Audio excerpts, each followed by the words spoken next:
You take a look at this graphic novel, Mycroft Holmes and the Apocalypse Handbook, and you'd think the last person who would be behind this and have his name at the very top as the author would be Kareem Abdul-Jabbar, and yet this is the case. Check it out right now in your local bookstore and available at the Barnes & Noble, where, again, at the Grove here in Los Angeles this Thursday, Kareem Abdul-Jabbar will be. He's here for a few more minutes on The Rich Eisen Show. How did you get into this stuff?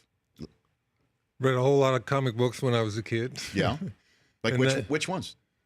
Batman, Superman, The Flash, Okay. Green Hornet. Okay, sure. all the standard ones and a few Donald Ducks in there. Nice. Right? And, just as something to read, it's the thing that gets me about comics are it's a different genre. You only have a limited amount of space, and you have to tell the whole story with pictures in this limited space. So it's a total different application. Well, what about the Mycroft Holmes story that you obviously have now written about a couple novel. of times? Yes, yeah. Yeah, right. that was a Victorian novel. It's the tone and the speech and setting is totally Victorian, kind of like a Arthur Conan Doyle. Yeah, right. Novel. Who wrote Sherlock? Obviously.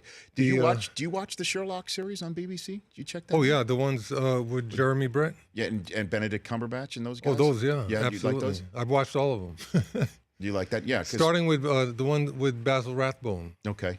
So you're talking about. So you're deep into the Sherlock Holmes. From when pop culture. On Saturdays, used to have Sherlock Holmes Theater, and me and all my boys, we'd get together and watch it. Right. Yeah. And in a TV show, in the Sherlock TV series, Mycroft is his brother, is basically an MI6 shadowy character. It's an interesting update of the Holmes story. Well, that's how Arthur Conan Doyle described him in the book. I think it's the Greek philosopher, the Greek professor. I'm forgetting the story, but he's someone in the government who at times is actually the British government.